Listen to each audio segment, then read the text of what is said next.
बिस्मिल्लाहिर्रहमानिर्रहीम। अस्सलाम वालेकुम नाज़रीन, आप यूट्यूब चैनल देख रहे हैं। मैं इमरान खान हूँ। कुछ फैक्ट्स आपके साथ शेयर करूँगा इस वीलॉग में, और जो डार साहब ने डॉलर के साथ किया उसकी कुछ और चीज़ें वो भी आपको मैं बताऊँगा। डॉलर उतने का नहीं है जितने का आपको इस वक्त मार्केट में दिखाई दे रहा, या जो प्राइस आपको आज पता चली है कि 19 रुपये बढ़ गया है, ये मामला नहीं है, मामला कुछ और है। लेकिन कुछ और खबरें पहले आपसे शेयर करूँ। जनरल रिटायर अमजद शुएब साहब, उनको अदालत ने बाइज्जत बरी कर दिया है। हम अदालतों से इंसाफ मांगते हैं और अदालतें हमारी आखिरी उम्मीद होती हैं, ख़ास तौर पे उन लोगों की जो आज़ादी इज़हार राय का इस्तेमाल कर रहे हैं। और आज़ादी इज़हार राय के इस्तेमाल में दिक्कत और मुश्किलात बार बार पेश आ रही हैं, माजी में भी आती रही हैं। लेकिन ये जो रजीम चेंज ऑपरेशन के बाद ये जो एक नई हुकूमत बनी है, इसने नई मिसालें कायम की हैं, बल्कि एस्टेब्लिशमेंट का किया धरा भी इन्होंने अपने खाते में डालने की कोशिश की है। लेकिन सब जानते हैं कि क्या एस्टेब्लिशमेंट ने किया और क्या पीडीएम की हुकूमत ने किया, और कौन इस सारे के लिए कितना जिम्मेदार है। जनरल रिटायर अमजद शुएब साहब के ऊपर जो इल्ज़ामात थे, मैंने पिछले एक वीलॉग में आपको तफसील के साथ बताया था, और मेरे ही प्रोग्राम के अंदर उन्होंने चंद जुमले बोले थे और मिसाल के तौर पर उन्होंने बात की थी, और 3 मरतबा उन्होंने लफ्ज़ अगर का इस्तेमाल किया था। तो ऐसी सूरत हाल में केस बनता नहीं था। मेरी 2 दिन पहले मियाँ अली अशफाक से, जो मेरे लिए अदालत में भी आता है, मेरे भाइयों की तरह है, भाई है मेरा, और अली के साथ मेरी बड़ी डिटेल डिस्कशन हुई थी इस मामले पे। मैं खुद उनके ऑफिस गया था और हम तकरीबन सारा दिन इकट्ठे रहे। कुछ और भी सीनियर्स वहाँ पे मौजूद थे, उसके ऊपर डिस्कशन होती रही। और फिर अली ने हमारी रिक्वेस्ट के ऊपर वो स्पेशली इस्लामाबाद आकर, पहले वो दुबई था, दुबई से वापस आया, फिर वो मीटिंग की, फिर वो इस्लामाबाद गया, और इस्लामाबाद में उसने बड़े ज़बरदस्त दलाइल आज के दिन में पेश किए अदालत में, और पूरा का पूरा केस जो है उसको नॉकआउट कर दिया।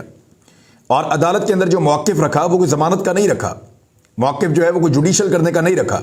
मौक़िफ़ रखा कि इस केस को ही ख़त्म किया जाए, और जनरल रिटायर अमजद शुएब साहब ने जो कुछ भी कहा वो उसके ऊपर पूरी तरह से कायम है, और वो कोई ऐसी बात नहीं है जिसके ऊपर ताज़ीरात पाकिस्तान के मुताबिक या पीपीसी के मुताबिक ये दफ़ात जो लगाई गई हैं गद्दारियों, बगावतों की, बगावत पे उकसाने की, ये चीज़ें ये उसके अंदर है ही नहीं। लिहाजा अदालत ने फैसला किया, फैसला महफूज किया, जनरल साहब को बुलाया गया, फैसला सुनाया गया, और जनरल साहब अल्हम्दुलिल्लाह बाइज्जत बरी हुए अपने मुकदमे में से। मुझे अदालत आने से अली नहीं मना किया था। अब मुझे नहीं पता क्यों, लेकिन वो मुझे जो मशवरा देता है मैं उसकी बात मान लेता हूँ। मैं अदालत जाना चाहता था, लेकिन मैं इस्लामाबाद में रहा, यहाँ पे एक दोस्त खेल रहे थे, वहाँ चला गया था मैं। लेकिन मैं यहाँ पे मौजूद था सुबह से, और हमने अल्लाह ताला से दुआ भी की थी कि अल्लाह रब्बुल इज़्ज़त ही सुरखरू करता है और अदालत को और जजेस को भी हिम्मत देता है कि वो हक और सच का साथ देते हुए इंसाफ के मुताबिक फ़ैसला करें। तो जब ज़मानत हुई तो मैं उनके घर हाजिर हुआ, मेरी मुलाकात उनकी फ़ैमिली से हुई। जनरल साहब की पहली मरतबा मैं उनके घर गया हूँ, पहली मरतबा मेरी उनसे ऐसे मुलाकात हुई है। मेरे मोबाइल में जनरल साहब का नंबर भी नहीं है, और उनके बेटे से मुलाकात हुई, उनकी अहलिया से मुलाकात हुई। उन लोगों ने बिल्कुल फैमिली मेम्बर्स की तरह मुझसे मिले हैं। और कुछ फैक्ट्स जनरल साहब के बारे में मैं आपको बता देता हूँ, ये आपने इससे पहले नहीं सुने होंगे। जनरल साहब पाकिस्तान बनने के बाद बहुत छोटी सी उम्र में पाकिस्तान आए थे। 1963 में इन्होंने अफवाज पाकिस्तान को ज्वाइन किया था, अपने फैमिली के बड़ों की मुखालफत के बावजूद। फैमिली में जो बड़े लोग हैं वो मुखालफत कर रहे थे, वो नहीं चाहते थे कि जनरल साहब फौज में जाएं। ये अपने 4 भाइयों में सबसे बड़े हैं। इनके 2 भाई जो हैं वो इंजीनियर हैं, एक भाई डॉक्टर है, और ये सबसे बड़े हैं। ये पाक फौज में चले गए, फैमिली की मुखालफत के बावजूद चले गए। 1963 में भर्ती हुए, 1965 में जंग लग गई। पाकिस्तान ने भारत से कुछ असलहा छीना था, उस असलहे को अटक पहुंचाया गया था। वहां पे उसका एनालिसिस किया गया और देखा गया कि वो असला हम कैसे इस्तेमाल कर सकते हैं, और लोगों को उस असले के साथ थोड़ा सा ट्रेन भी किया गया। जनरल रिटायर अमजद शुएब साहब वो शख्सियत हैं जो उस दौर में वो असला लेकर निकले, और लाहौर से आगे कसूर के बॉर्डर की तरफ उनको ये असला लेकर जाना था।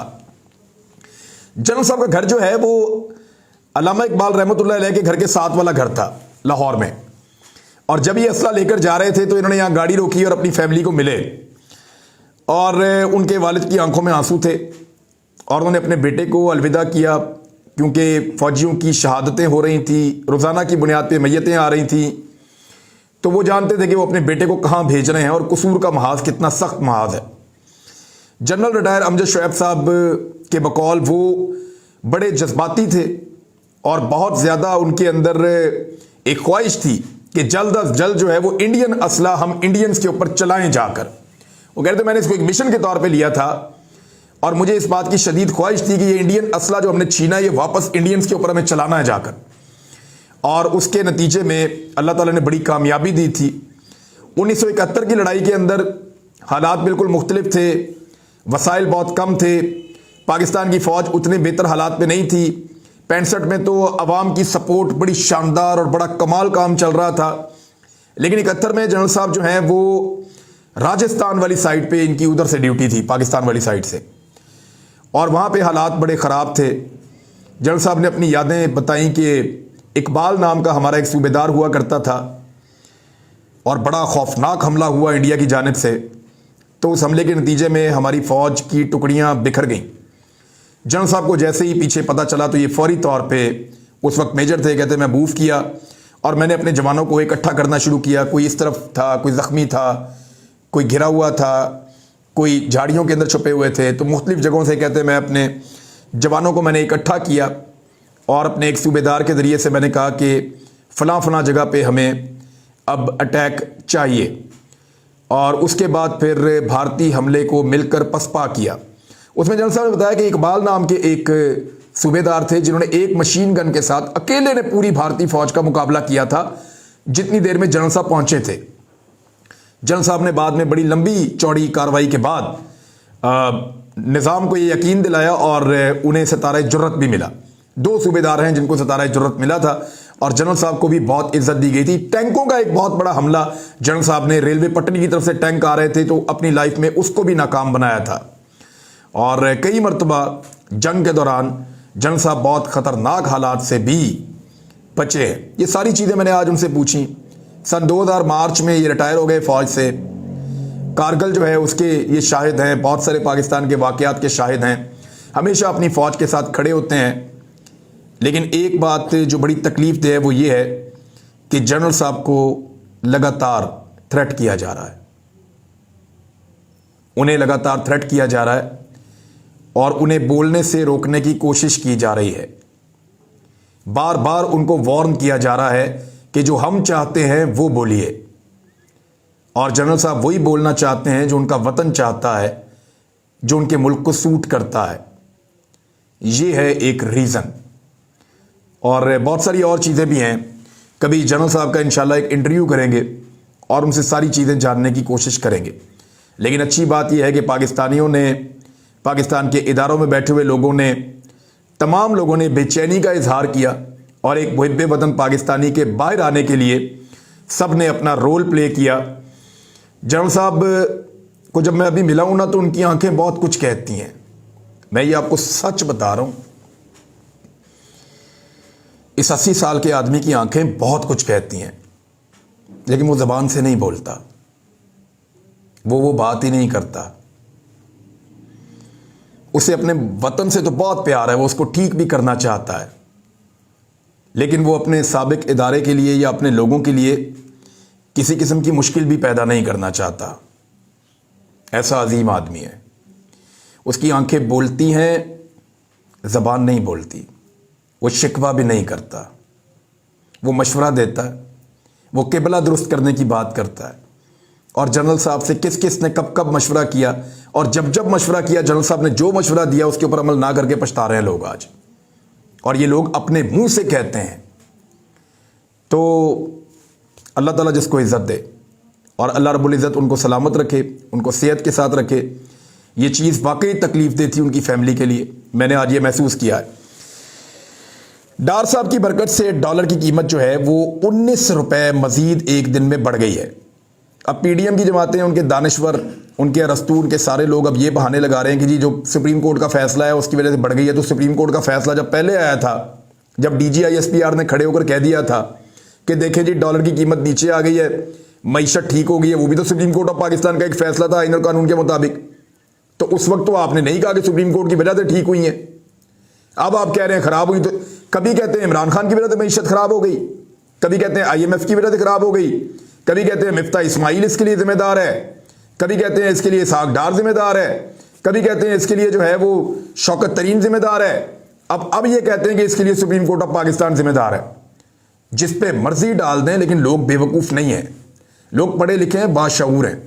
उन्हें इस बात का पता है कि पूरी की पूरी मईशत का बट्टा बिठाने के अंदर ये रजीम चेंज ऑपरेशन करने वालों का किरदार है, जिन्होंने लाकर ये तोहफे पाकिस्तान की कौम को दिए हैं।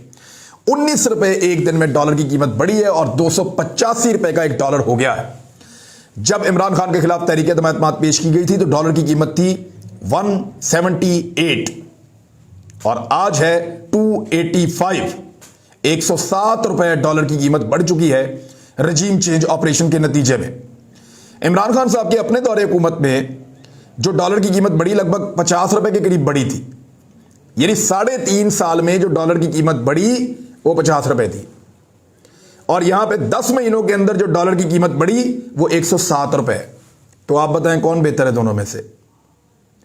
यानी उस दौर में डॉलर की कीमत 2 रुपए बढ़ती थी तो रोला डल जाता था, और डॉलर की एक्चुअल प्राइस क्या है? डार साहब ने अभी भी डॉलर को घोट के रखा हुआ है, दबा के रखा हुआ है, उसको खुला नहीं छोड़ रहे। अब मिफ्ता इस्माइल साहब जो हैं उनको भी पर लग गए हैं, वो भी बड़ी जबरदस्त बातें करना शुरू हो गए हैं। हालांकि रजीम चेंज ऑपरेशन के बाद जो तबाही का आगाज हुआ था वो मिफ्ता इस्माइल साहब के दौर में हुआ था, और रीजन कोई मिफ्ता इस्माइल का गुनाह नहीं था, ना इसहाक डार का। इसहाक डार साहब तो हमेशा इकोनॉमी चलाते ही गलत है ना, वो तो इकोनॉमिस्ट ही नहीं है।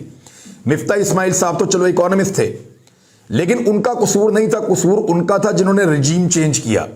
जब रजीम चेंज हुआ तो उसके बाद 2 ऑप्शन थी ना, या तो लोग उसको एक्सेप्ट कर लेते और मार्केट चलती रहती, या लोग उसको रिजेक्ट कर देते और मार्केट डाउन चली जाती। हुआ यह कि लोगों ने उसको एक्सेप्ट नहीं किया और मार्केट एकदम पाकिस्तान की डाउन चली गई। पाकिस्तान का जो मईशत का पहिया था वो चलना बंद हो गया। जब वो चलना बंद हुआ तो रेवेन्यू कलेक्शन कम हो गया और पाकिस्तान की मईशत आहिस्ता आहिस्ता आहिस्ता आहिस्ता बैठना शुरू हो गई। तो मिफ्ता इस्माइल साहब ने अब कहा कि मैं बेहतर था या इसहाक डार, अवाम फैसला कर रहे हैं। अब काफी कॉन्फिडेंस आ गया उनमें, उन्होंने देखा कि जैसे इसहाक डार साहब ने तबाही फेरी है, इतनी तबाही तो मैंने भी नहीं फेरी थी, तो अब लोग मुझे बेहतर समझेंगे। तो अगर इन दोनों में से लोगों ने चुनना है ना, तो मेरे अंदाजे में इसमें लेसर ईवल वाला आपको वो लगाना पड़ेगा फॉर्मूला, कि इनमें से कम बुरा कौन है। अच्छा, इनमें से आप नहीं कह सकते मैं बेहतर हूं या ये बेहतर है, नहीं, मैं बुरा हूं या वो ज्यादा बुरा है या मैं ज्यादा बुरा हूं। ये मुकाबला आप दोनों का इस चीज में हो रहा है, इस चीज में नहीं हो रहा कि मैं अच्छा हूं या वो अच्छा है। मुकाबला इस चीज में है कि हम दोनों में से ज्यादा बुरा कौन है। इमरान खान साहब ने इस पर एक ट्वीट किया, मैं पढ़ के आपको सुना देता हूं। उन्होंने कहा, रुपए की कदर में 62% से जायद या डॉलर के मुकाबले में 110 रुपए की गिरावट की शक्ल में पीडीएम ने 11 माह में रुपए को अमलन ज़िबा कर दिया है। इससे कर्जों में 14.3 खरब का इजाफा, महंगाई के अंदर जो है वो 32% का इजाफा, लगभग 31.5% का इजाफा, और 75 साल की बुलंद तरीन सतह पर जा पहुंची है महंगाई। कौम तब्दीली हुकूमत की साजिश की भारी कीमत अदा कर रही है। रजीम चेंज ऑपरेशन की कौम जो है वो भारी कीमत अदा कर रही है, जिसके जरिए साबिक chief of the army staff ने मुजरिमों को कौम पर मुसल्लत किया। यानी जनरल कमर जवेद बाजवा के बारे में इमरान खान साहब कह रहे हैं कि उन्होंने मुजरिमों को कौम के ऊपर मुसल्लत किया है। नाज़रीन, अब तक के लिए इतना ही। अपना ख्याल रखिएगा, अपने इस चैनल का भी। अल्लाह हाफिज।